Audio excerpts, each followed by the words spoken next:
senior Russian correspondent. He joins us now live from London for more. Hi, Dana. So I shouldn't say it was a deadline. It was an ultimatum that he ignored, an ultimatum from the opposition that he obviously isn't giving an inch of territory to. But before we go on to that, please help us understand this strike itself. How potentially paralyzing could it be for the Belarusian economy? I mean, will it really hold weight in some kind of negotiation going forward?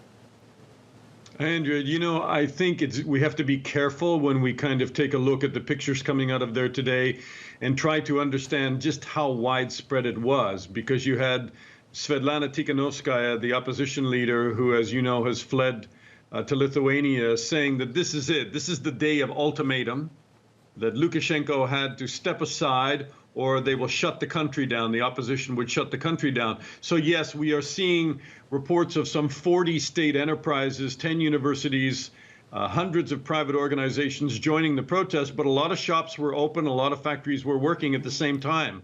And I think, you know, to understand where this goes, you know, take a look at what happened in Poland in the 80s with Solidarność and the massive trade unions and their ability to call millions of people out and absolutely shut down the country. So that really is probably what has to happen here if they're going to force Lukashenko out.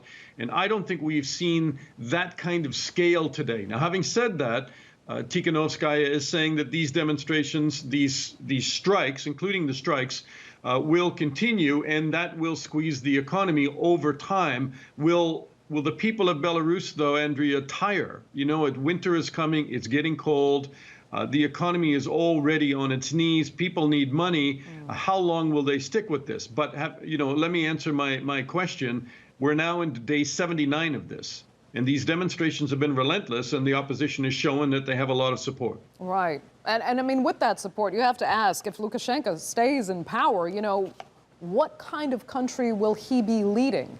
Even if his hands are still on the reins, he's had hundreds of thousands of Belarusians in the street risking so much to try to get him out. Does he want to be in charge of a country where so many hundreds of thousands of people very obviously don't want him? Well, I think he wants to be.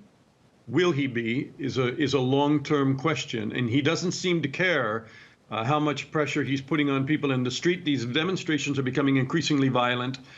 They were firing shock grenades last night, rubber bullets. There is more and more violence, more and more people being jailed.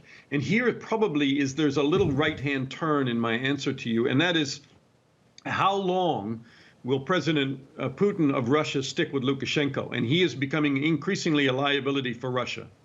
Okay, Dana, unfortunately, we're going to have to leave it there. Thank you so much, as always, for joining us from London.